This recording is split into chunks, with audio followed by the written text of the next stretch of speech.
अंतर्दृष्टि कब आती है? सेवा, स्वाध्याय, सुमिरन, सत्संग, फिर अंतर्दृष्टि समाधि।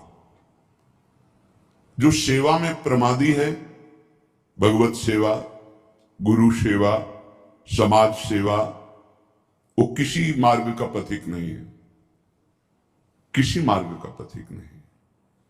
बड़े बड़े महापुरुष जो ब्रह्मबोध हो गए या भगवत तत्व में स्थित हो गए, उनको भी इस भगवत स्वरूप समाज की सेवा करनी ही पड़ी। शरीर में जब तक हमारे बल है तब तक हमें समाज स्वरूप, भगवत स्वरूप, गुरु स्वरूप, वो एक ही परमात्मा बैठा है, हमें सेवा में तत्पर रहना है।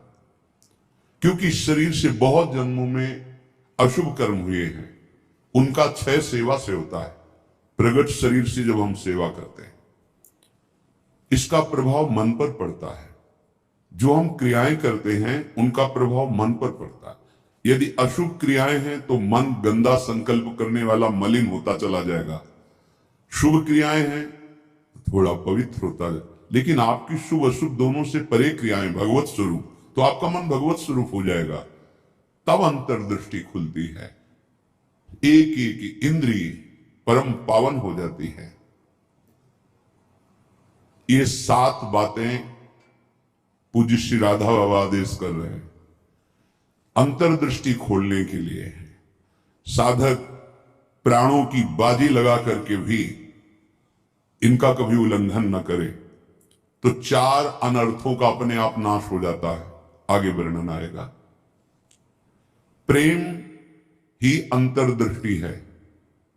प्रेम नेत्र, हरिवंश नेत्र, ही के नयन निहार, अंतर्दृष्टि, ये एक ही शब्द के बहुत से पर्यायवाची हैं। प्रेम नेत्र कह रहे, प्रेम न बाड़ी नीपजे, प्रेम न हाट बिकाए, राजा परजा जेहि रुचे, शीस दे ले जाए। समझो, प्रेम ये बाजारू वस्तु नहीं कि खरीद लोगे पैसा देके। प्रेम ये ऐसा नहीं कि खेती बाड़ी है आप मेहनत करके इसे उपजा लोगे, नहीं। बोले चाहे राजा हो या प्रजा हो, जिसे भी प्रेम चाहिए शीस दे ले जाए। नारायण अति कठिन है, हरि मिलन की बाट, या में पग पीछे धरे, प्रथम शीस दे काट। प्रथम शीस दे काट, शीस दे ले जाए, इसका क्या भाव होता है? अहम का समर्पण, बिका हुआ मैं हूं, मेरी कोई इच्छा नहीं, मेरी कोई चाह नहीं, अब जो ही कहें करें हम सोई, जैसा वो करते जोई जोई प्यारो करे, सोई मैं भावे। बात हो गई। प्रेम नेत्र खुलने का अधिकारी हो गया। ये अहम ही तो नचा रहा है। ये कभी वैराग्य में बैठा लेगा, कभी तपस्या में, कभी भोगों में, कभी प्रमाद में। इसके अनुसार थोड़ी भूमिकाएं बनती हैं भक्ति की या ज्ञान की। आचार्यवाणी, गुरुवाणी, उनकी आज्ञा अनुसार चलने पर हृदय में भूमिकाएं जागृत होती रहती है। ये अहंकारी देहाभिमानी सुधरना ही नहीं चाहता, मनमानी आचरण करना चाहता है। मनमानी आचरणों से ही तो आज तक हम विमुख रहे, सुख से, शांति से, भगवदानंद से। दुख और अशांति, क्लेश और बंधन बार बार यही मन और बुद्धि तो दे रहे हैं। बिल्कुल सत्य बात कह रहा हूं। ये 7 आए बिना तुम चाहे प्रेम के प्रवचन कर लो, चाहे सुन लो, प्रेम तुम्हारे हृदय में जागृत नहीं होगा, अंतर्दृष्टि नहीं खुलेगी। श्रीपाद कह रहे अंतर्दृष्टि पश्य वृंदावनस्य, अंतर्दृष्टि से वृंदावन का दर्शन होता है। हमारी देखो बाहर नेत्र तो है पर त्रिगुणात्मिका माया के हैं। स्त्री दिखाई देती, पुरुष दिखाई देता है, जड़ दिखाई देता है, चैतन्य दिखाई देता है, अच्छा दिखाई देता है, बुरा दिखाई, ये कुछ नहीं। यहां सच्चिदानंद वपु प्रियाजू की सहचरियां और दिव्य एक पत्ते की कांति के बराबर भी महामहिम वैकुंठ नहीं है। ये वृंदावन है। वृंदावन द्युति पत्र की उपमा को कछु नाही, कोटि कोटि वैकुंठ हो तेसम कहे न जाए। क्यों कि एक एक पत्ते और फूल में मेरी लाडली जू का प्रतिबिंब पड़ता है। पत्र प्रसून बीच प्रतिबिंब ही नख सिख प्रिया जनावे। कहां बैकुंठ में वो सुख तो सखाओं को भी अच्छा नहीं लगा बैकुंठ का। फिर नित्य प्रिया प्रीतम के अंग सेवी सहचरी भाव अलग। तो वृंदावन अंतर्दृष्टि पश्य। जब तक भगवत साक्षात्कार नहीं हो जाता तब तक बहुत सावधान।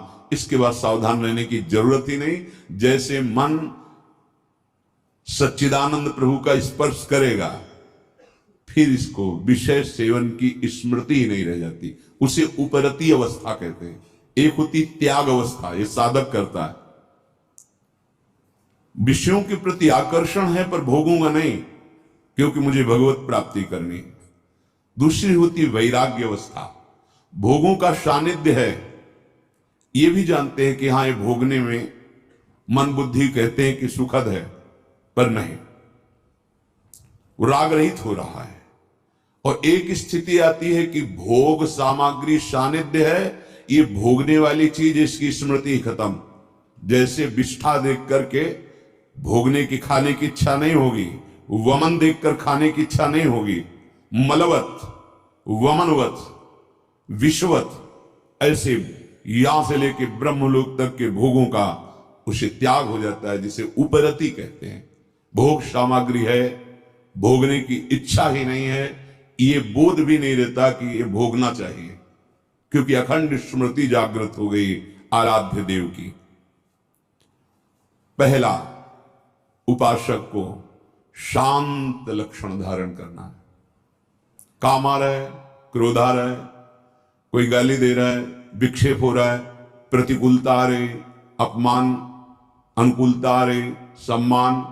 शांत का मतलब ना हर्ष न शोक, गंभीर, अंदर से गंभीर शांत। पहला लक्षण अंतर्दृष्टि खोलने के लिए सिद्धांत में भी वर्णन शांति, रव्यर्थ कालत्वम विरक्तिर्मान शून्यता। शांति, अपने प्रति कोई बार बार अपराध कर रहा है, शांत। न शरीर से दंड, न वाणी से दंड, न मन से दंड देने का संकल्प, क्योंकि सब में मेरा प्रभु विराजमान है। बिल्कुल ध्यान से बाबा ने कहा, ये बिल्कुल सत्य सत्य बात कह रहा हूं।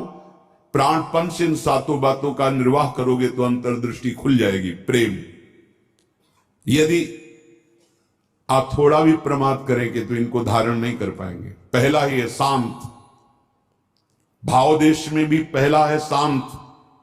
शांत दास्य सख्य वात्सल्य कांता सहचरी।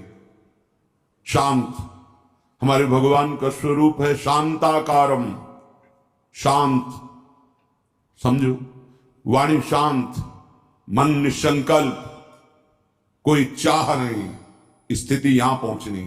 शांत का स्वरूप ये, न शोचति न कांक्षति, समः सर्वेषु भूतेषु मद भक्तिम लभते पराम। मेरी भक्ति का परम लाभ, पराभक्ति का स्वरूप ये। कोई चाह नहीं, कोई चिंता नहीं, कोई भय नहीं, कोई शोक नहीं।